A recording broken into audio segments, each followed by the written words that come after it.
नमस्कार, divine blessings to you all and welcome to my channel soul healer Ankita Agarwal.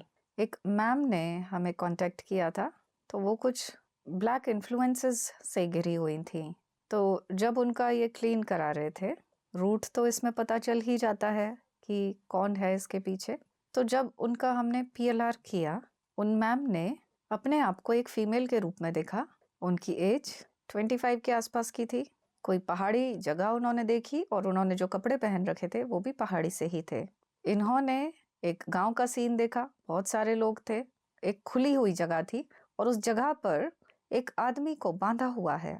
जब हमने पूछा कि ये आदमी बंधा हुआ क्यों है और एक्सप्लोर कराया, तो इन्होंने ऐसा बताया कि इस आदमी ने किसी को मार दिया है, जान से मार दिया है, और मैं इस आदमी को बहुत ही गुस्से में देख रही हूँ।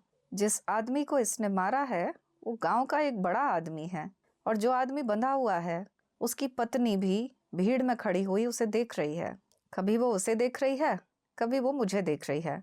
और एक्सप्लोर कराने पर इन्होंने देखा कि एक घर है और उस घर में वो आदमी जो बंधा हुआ था वो किसी से झगड़ा कर रहा है, और जिस व्यक्ति से ये झगड़ा कर रहा है वो मेरे ही पापा हैं। तो इन्होंने ऐसा देखा कि मेरे पापा से वो झगड़ा कर रहा है। उसकी ज़मीन के कागज़ इनके पापा के पास रखे हुए थे। उसको पैसों की ज़रूरत थी और वो उस ज़मीन को बेचना चाहता है, लेकिन उसके पास ज़मीन के कागज़ छुड़ाने के लिए पैसे नहीं हैं। तो वो इनसे झगड़ा कर रहा है। पहले तो पैसे ही मांग रहा था, फिर ज़मीन के कागज़ मांगने लग गया। जब इनके पापा ने मना कर दिया तो वो झगड़ा करने लगा।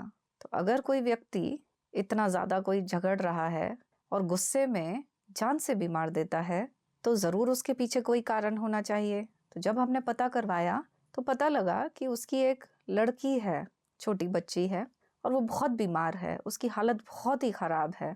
उसके इलाज के लिए बहुत सारे पैसे चाहिए और इसीलिए वो अपनी ज़मीन को बेचना चाहता है, जिससे कि अपनी बेटी का इलाज करवा ले। लेकिन इनके पापा जो हैं ना तो पैसे दे रहे हैं, ना ही बिना पैसों के ज़मीन के कागज़ दे रहे हैं। तो उनकी जो पत्नी थी, उसकी जो आदमी बंधा हुआ था, उसकी जो पत्नी थी, वो भी उनके साथ आई हुई है और पैरों में पड़ के गिड़गिड़ा रही है। इनके पैरों में भी पड़ के गिड़गिड़ा रही है कि कागज़ दिलवा दो किसी तरह से। वो बहुत रो रही है, लेकिन इन्होंने ऐसा बताया कि मैंने उसकी कोई हेल्प नहीं की, कि पापा ही जाने जो इन्हें करना है। इन्होंने देखा कि बात बहुत बढ़ गई। उस आदमी को बहुत गुस्सा आ गया और उसने पापा को मारना शुरू कर दिया है। पास ही में कुछ मोटा सा कुछ पड़ा हुआ है और उसने पापा के सिर पे देकर मारा है, और वो नीचे गिर गए हैं ज़मीन पर और उनके सिर से बहुत खून निकल रहा है और थोड़ी सी देर में ही उन्होंने दम तोड़ दिया। अब उस आदमी को इन्होंने पकड़वा दिया और गांव वाले जो हैं एक खुली हुई जगह पर उसको गांव वालों ने बांध दिया है। उस आदमी की जो बेटी थी, वो बेटी भी मर गई बिना इलाज के, और वो जो आदमी था जो बंधा हुआ था उसको उन सारे लोगों ने जिंदा जला दिया। उसकी वो पत्नी वो वहीं पर बैठकर रो रही है। वो आदमी जिंदा जल रहा है। उसका ना तो पति बच पाया, ना ही उसकी लड़की बच पाई, और वो बहुत अकेली रह गई, बहुत तड़पती, बिलबिलाती, गुस्से में, बदले में और बहुत दुख में वहाँ पर वो ऐसी कंडीशन में दिखाई दी।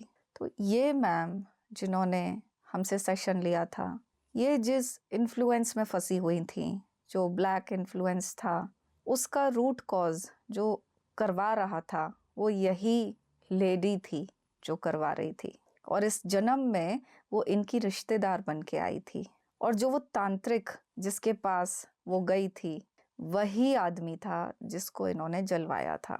बड़ी मुश्किल से इस केस को रिजॉल्व कराया, क्योंकि घटना ही ऐसी थी, कैसे रिजॉल्व हो पाता। फिर भी बहुत कोशिश करके, टाइम ज़्यादा लगा, लेकिन ये केस रिजॉल्व हो गया और सभी आत्माओं को ही मुक्त कर दिया उस बोझ से जो वो इतने टाइम से कैरी कर रही थी। वो आदमी जो था, वो औरत जो थी, इतने टाइम से बदले की भावना लेकर चल रहे थे। अगर कोई भी ऐसी भावना लेकर जीवन जीता है तो वो खुश तो नहीं रहता है। अंदर ही अंदर ये फीलिंग्स उसके रिश्ते ख़राब कर देंगी, उसकी लाइफ को ब्लॉक कर देंगी। करना कुछ चाहेगा, हो कुछ और जाएगा, है ना। और ये तो परेशान थी ही इतने टाइम से। जब इन्होंने मैम ने देखा कि अरे ऐसा कर दिया है इन्होंने पिछले जन्म में, तो इनको भी बड़ा ही ग्लानि हुई, गिल्ट हुई कि कि अरे ये कैसे मैंने कर दिया, कैसे कैसे हो गया ये सब कुछ। खैर बड़ी मुश्किल से इसको रिजॉल्व तो करा ही दिया, हो गया। सभी लोग, वो जो डेप्थ की एनर्जी थी, जो बोझा था, सब ने ही क्लियर कर दिया ना। और इस स्टोरी से देखो, ये जो पास्ट लाइफ की स्टोरी है, इससे हम ये सीख सकते हैं गुस्सा क्या क्या करवा देता है। अगर इसमें हम ये देखें कि अगर वो जो जमींदार जैसा था, अगर वो थोड़े से पैसे दे देता, उसके पास तो बहुत भरे हुए थे, अगर वो थोड़े से पैसे दे देता तो उसका क्या जाता, उसकी बेटी बच जाती, है ना। अब वो बेटी का इतना मोह था, इतना प्यार था कि वो गुस्से में आ गया और थोड़ी रिक्वेस्ट कर लेता, अपने साथ 50 और लोगों को ले आता, तो भी शायद ऐसी नौबत नहीं आती। अब जब खून उसने कर ही दिया, गांव वालों ने उसे बांध दिया, एक के बाद एक कितनी गुस्से गुस्से गुस्से वाली सबकी एनर्जी होती जा रही है। गुस्से में उन्होंने पैसे नहीं दिए, जमीन के कागज नहीं दिए, गुस्से में उसने उनका खून कर दिया, गुस्से में लड़की ने इसे पकड़वा दिया, गांव वालों ने गुस्से में बांध दिया, जिंदा जला दिया। ये गुस्से में बैठा हुआ था, उसकी पत्नी गुस्से में आ गई कि ऐसे मेरे पति को जिंदा जला दिया। कितना गुस्सा गुस्सा गुस्सा, हर किसी के अंदर गुस्सा ही गुस्सा है। अब यहाँ पर हम जज क्या करें कि कौन सही है कौन गलत है। हम होते भी कौन हैं सही गलत का फैसला करने वाले। हर कर्म के पीछे कोई बड़ा रीजन होता है, पीछे की चेन चली हुई आती है। हम किसी को गलत नहीं ठहरा सकते, लेकिन इसे देखकर अपने गुस्से पर काबू जरूर पाना चाहिए। गुस्से में कोई भी ऐसा कर्म ना हो जाए जो भयानक हो, जिसकी चेन इतनी लंबी खिंच जाए। और जो मैम थी ना जिन्होंने पीएलआर कराया था, वो इतनी ज्यादा तकलीफ में थी, इतनी ज्यादा तकलीफ में थी, मैं बता नहीं सकती हूँ।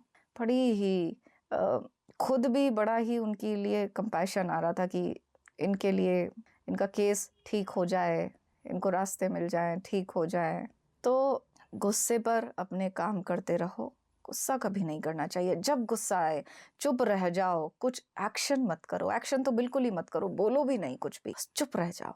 और ऐसा नहीं कि चुप रहकर अपने अंदर अंदर अंदर अंदर गुस्सा बढ़ते जाओ, वो भी गलत है। उस गुस्से पर काम करो, क्यों हमें गुस्सा आता है, ये तो गलत चीजें हैं, ऐसे नहीं आना चाहिए। हम भी तो कितना सफर कर रहे हैं इस एनर्जी से, और अगर ये गुस्सा बाहर निकल जाए तो और लोग सफर करेंगे, हम तो कर्म ही बना बैठेंगे। फिर वो कर्म पता नहीं कहाँ कहाँ से आएंगे, कब कब आएंगे, वो बड़ी मुसीबत है। तो बेटर यही है गुस्से में कोई भी एक्शन ना लिया जाए, वो ही कम से कम हमारे लिए ठीक होगा। तो आज की वीडियो में इतना ही। Thank you for watching.